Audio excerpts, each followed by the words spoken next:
Hi guys, today we're going to talk about a web series.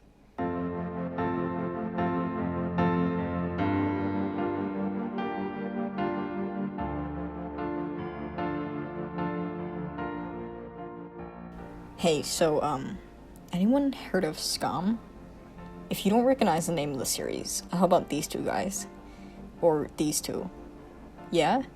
I thought so. SKAM is one of those examples of how quickly something will go viral if it's gay. That's how starved homosexuals are for content. Anyway, so I'm actually here to talk about season 2. Yep. Season 2, which has a distinct lack of homosexuals, but also no lack of homosexuals at the same time somehow.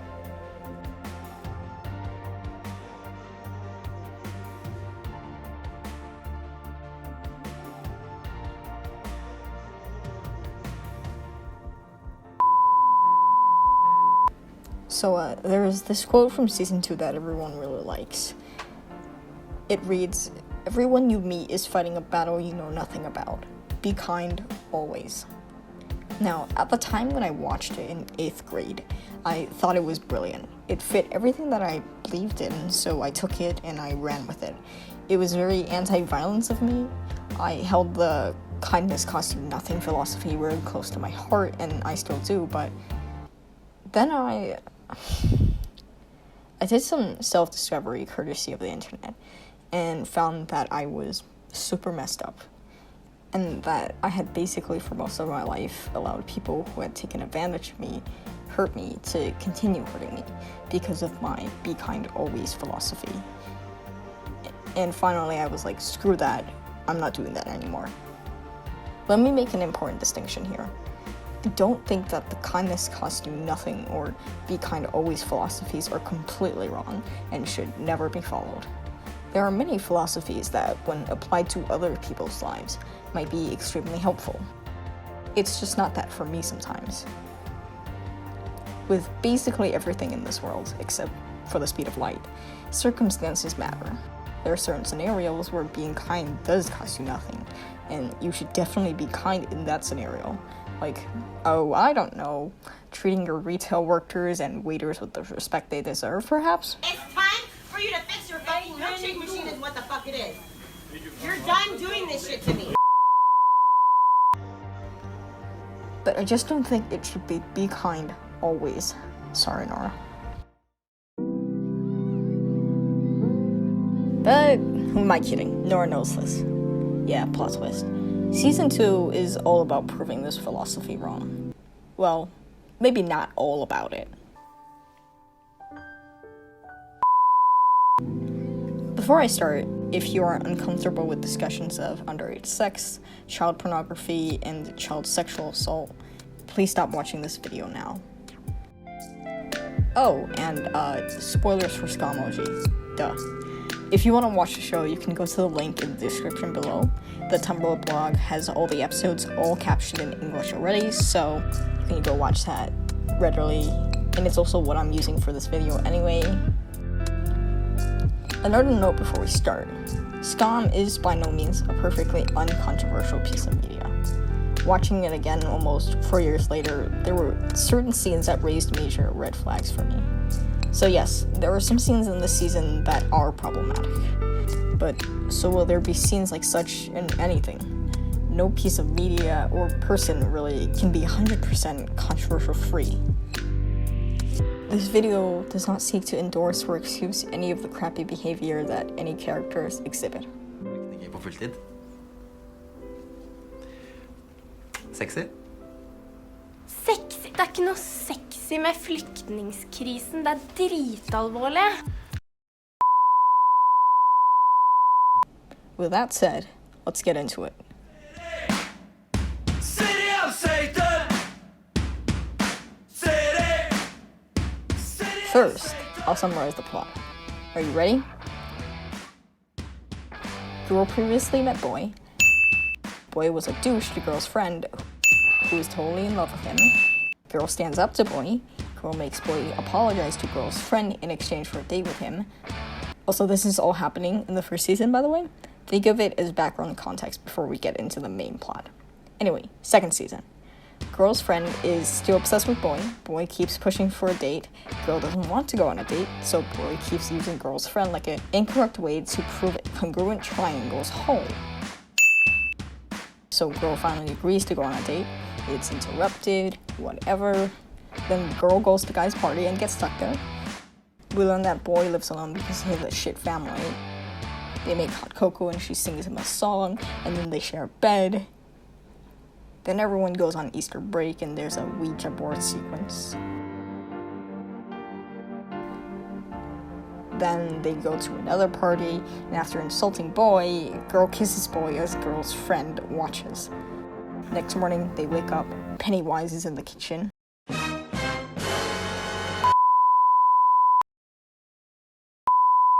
Never mind, it's boy's brother. Boy shoos girl out of house. Girl gets super upset. We find out that girl has a shit family too. Boy gaslights her, basically. See, this is one of those red flags. Then they all go to a party.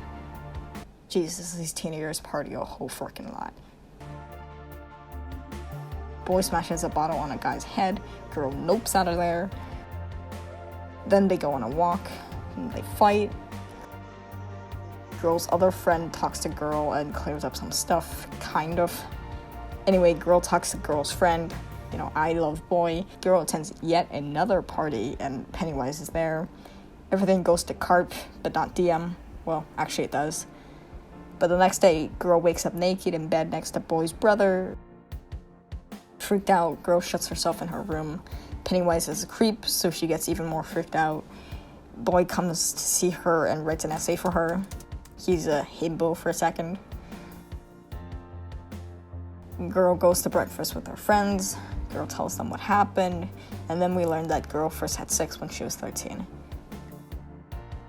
Girl meets with Pennywise and brings him down a peg. Then reports him to the police, but not before Pennywise tells boy. And boy is pissed. Girl talks to other girl at the party and learns that no, she did not have sex with Pennywise, but Pennywise had a bad childhood. And this week on Who Fucked Up the Antagonist so bad they became the antagonist, we have, drumroll please, parents. Last week, there was a plastic surgeon living in the woods. Back to you, Margaret. Anyway, girl catches boy before he leaves permanently and explains everything. She insults him. Rundt I London og være drittsekk fordi broren din så slem. He leaves anyway. I would too, to be honest. Except he doesn't actually leave.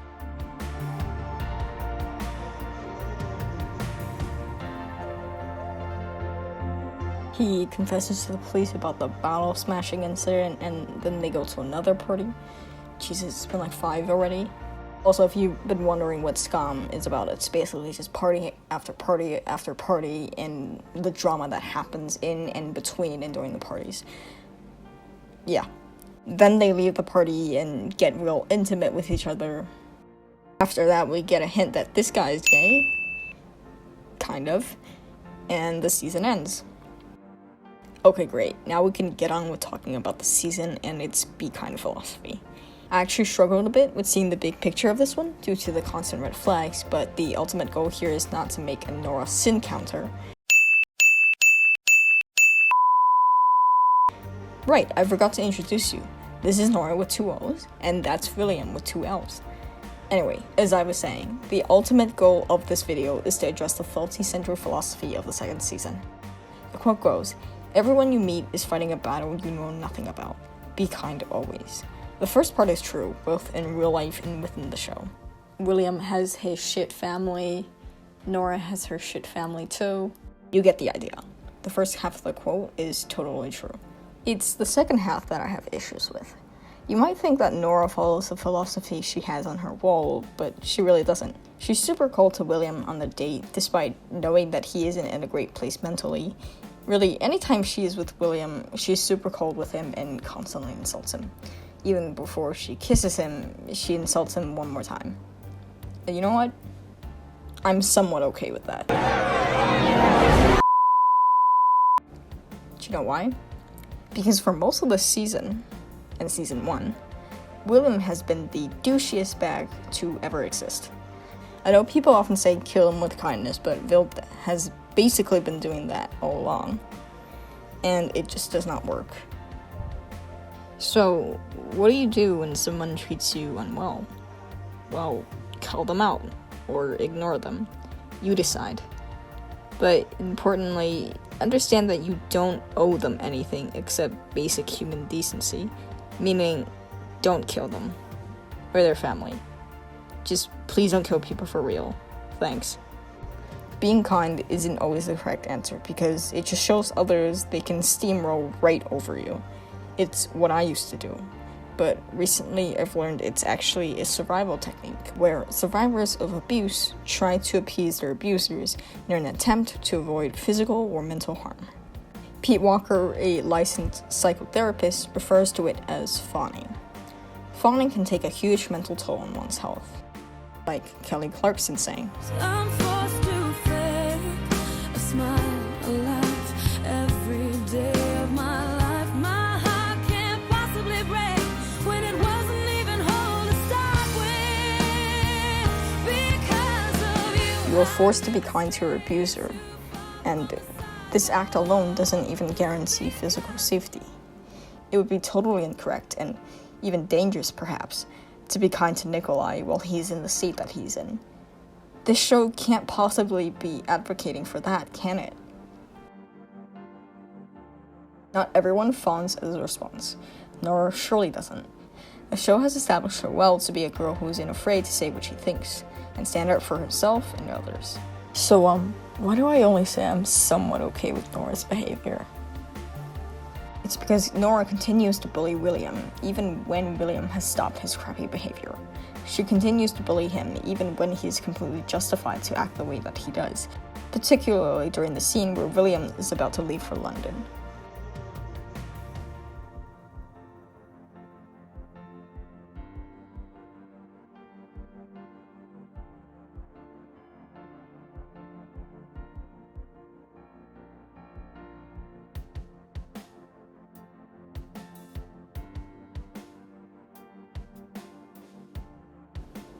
And that's not cool. Before we get any further, let me introduce you to the 4 F responses of childhood trauma: fight, flight, freeze, and fawn. Fight types are often what society refers to as bullies or narcissists. According to Walker, quote, fight types are unconsciously driven by the belief that power and control can create safety, assuage abandonment, and secure love. Fight types can be hard to identify if they are charismatic bullies who are nice at times and are able to successfully find disenfranchised scapegoats for their anger. Flight types are often perfectionists and workaholics who believe causing no trouble or being useful will win them love and appreciation. Freeze types are daydreamers and hermits. Freeze types were often these scapegoats, which can cause them to give up on reality entirely at times, preferring to bond with TV shows, movies, video games, or inner fantasies. They rely on forgetting to survive. And finally, fawn types, as I've already mentioned, rely on making others happy and content for safety and love. Healthy individuals are able to access all 4 F responses in a healthy manner when faced with danger, such as defending oneself for fight, running away for flight, staying calm for freeze, and being diplomatic for fawn.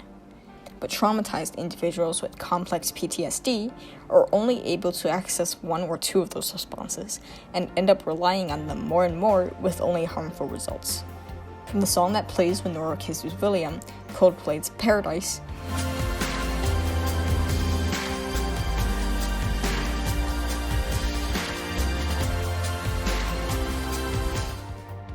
I believe Noora is a freeze-fight hybrid. Common freeze responses include daydreaming or liking sleep because of the fantasies it provides, and fight responses often involve lashing out and bullying others. Remember that quote about how fight types rely on power and control to, quote, assuage abandonment and secure love? So now we know that Noora is not a fawn type, definitively. So it begs the question, why is that quote on the wall? I'm actually not sure. You see, this quote doesn't originate with SKAM. No, scholars believe they have traced it to an author and church minister who lived during the late 1800s, Reverend John Watson, not that Watson, or his pen name Ian McLaren. This quote is extremely outdated, meaning that it likely does not take into the nuances of society today, and who am I kidding, probably the nuances of 1800s society either. It's not like racism and poverty were a 21st century invention. With that context in mind, I can really only think of two explanations as to why the quote is there. The first explanation is that it's there for the irony. For the satire, get it? Because satire is Noora's last name and satire. For this explanation, we need to look at the song Noora sings to William, More Than Words.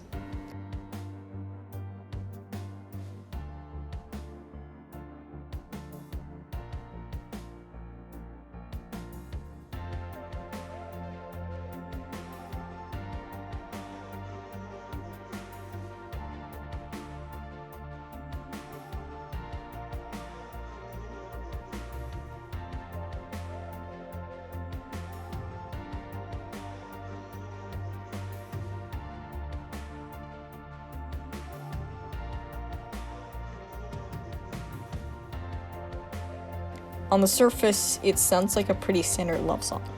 But remember, we learned in a later episode that her parents never loved her, and that the first time she had sex, her boyfriend immediately dumped her the very next day. In my opinion, it's unlikely that her parents straight up and went, "We don't love you, get out." What's more likely is that they demonstrated their indifference with their actions, or perhaps their inaction. People can swear that they love you, but as the old adage goes, actions speak louder than words. ¿Cómo puedes saber qué es lo puto peor? Hasta que no te pasa, es imposible que lo sepas. Por eso cuando alguien dice, te quiero un montón, voy a estar con vos toda la vida, lo bueno, lo malo, lo puto peor, es difícil confiar. Porque hablan sin saber. Es imposible que sepan qué es lo puto peor. That is the significance of More Than Words. On the occasion where William looks at the writing on the wall, he also doesn't express much sympathy for Noora just a few days later. But if we're going with the more than words explanation, then... Og flyet hans går klokka 6. Nei, han sa at han ikke var forelsket i meg. This is also the significance of More Than Words. So then, it seems somewhat plausible that More Than Words also applies to the motto on Noora's wall. It is the ultimate irony. The philosophy that she guides herself with now is more than these words, because they are false. Because it is not how she engages with the world. Because perhaps her parents had wanted to bully her into a fawn type, and now she's fighting back, but with an equally destructive trauma response. Quick note, just because you believe actions speak louder than words doesn't mean you can say whatever the heck you want. That's why fight types often cause CPtsd in other people. And from that, let's segue into the second reason why that quote is there, and that it's a mistake. Yep. Look, I never suggest anything literary is a mistake. I feel like it's almost a rule at this point, and it's that there are no mistakes in the process of creating media, and that what seems to be mistakes to the writers usually turn out to be happy little accidents. And I can partially confirm that, but I think this is genuinely a mistake. As far as I can see, the second part of the quote has almost zero relations to the events of the season or how the characters act. Remember when I told you that the quote was old? Like, old? If not the first explanation, I think the writers just took the quote and ran with it because it had authority, or people know it, or they felt the first part fit. And you can clearly see how they tried to fulfill the everyone you meet is fighting a battle you know nothing about statement. Again, in this season, we learn that Noora is estranged from her family and had underage sex. William is also estranged from his family and has a deceased little sister. Nikolai had a nightmarish childhood and killed said sister. Eva is trying hard to get over Jonas. and Vilde is also trying hard to get over William, and on the side, she also has an eating disorder. And Sona is struggling to fit in with the student body and wider society. The first part of the quote fits the message of the season. The second part doesn't. I'm not gonna repeat myself. Maybe it was a mistake. Done and done. All this just goes to show that no piece of media, character, or writer can be perfect. There will always be angles and biases that they indulge in, and that's okay, as long as we recognize them. That's what I'm here for, what you go to school for, what you go to English class and history class for, to have these discussions and become a more educated, better behaved person. Thank you for listening to my analysis of SKAM Season 2. Have a nice day.